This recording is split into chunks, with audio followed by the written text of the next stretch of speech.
Well, the U.S. Army released a strongly worded statement Thursday accusing the Trump presidential campaign of ignoring the rules at Arlington National Cemetery. The Army says one of its employees was abruptly pushed aside by Trump's team after asking them to abide by federal laws which ban political activities inside military cemeteries. The Republican presidential candidate went to Arlington Monday to pay tribute to the 13 U.S. troops who died at Kabul's airport Abbey Gate 3 years ago. Trump is defending his visit to Arlington and denied using the photos for politics, saying the one thing I get is plenty of publicity. I don't need that. And he says the family asked him to take photos at the gravesite. Former President Trump was back on the campaign trail Thursday with stops in Midwest battleground states of Michigan and Wisconsin. These are his first campaign events this week. And Trump's first stop was in Porterville, Michigan, where he talked about the economy. I'm here today with a simple message for the American auto worker and for the American worker. Your long economic nightmare will very soon be over. It's going to be over. Going to turn it around. With your vote, we will defeat Comrade Kamala Harris. And we will bring back the American dream, bigger, better, stronger, and just better. Well, Trump and his team will surely be paying attention to our colleague Dana Bash's interview with Vice President Kamala Harris and her running mate Tim Walz. It's their first extended interview since Harris clinched the Democratic presidential nomination. And it will air in its entirety in just a few hours at 9 p.m. Eastern Time in the U.S. That's 9 a.m. in Hong Kong.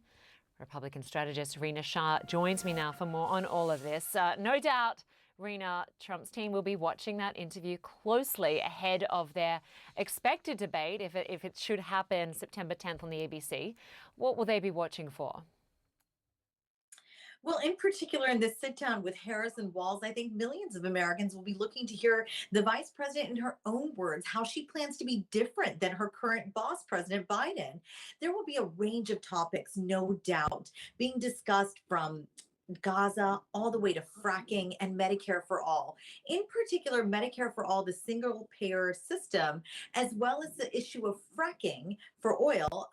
Those are two topics that were central to her 2020 bid for the White House, in which she was unfortunately unsuccessful and quite at the bottom of the pack in that Democratic primary. But of course, in that primary, Biden went on to name her as the running mate. And many people are now saying that what we know now about this vice president is that this is a different candidate. This is a reintroduction she has to do of herself and show that the American public can trust her to keep her word on these differing stances in particular.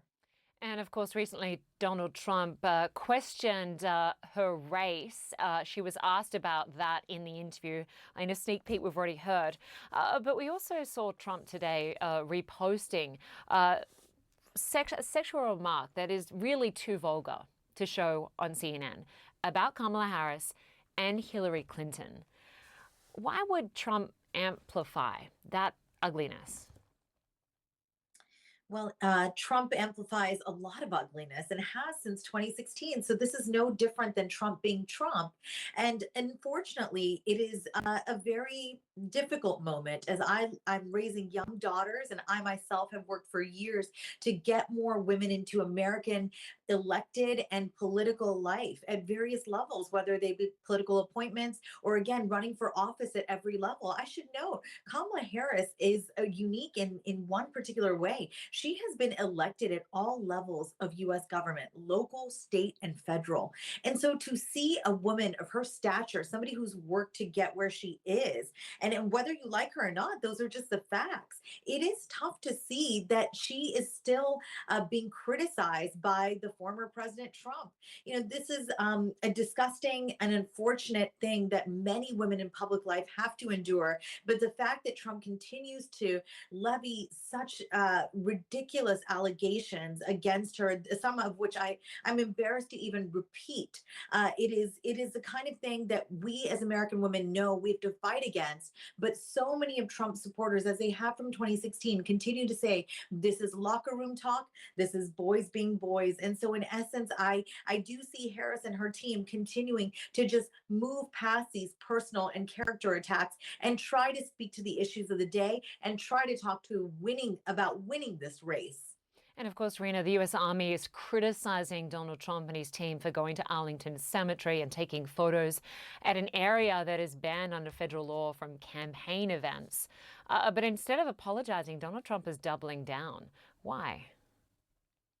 Well, Trump loves loyalty and his team is being loyal to him. They know that he loves to get pictorial evidence of whatever he does to show that he's doing something for the American public. And in many cases, he is crafting political stunts, much like any political candidate does.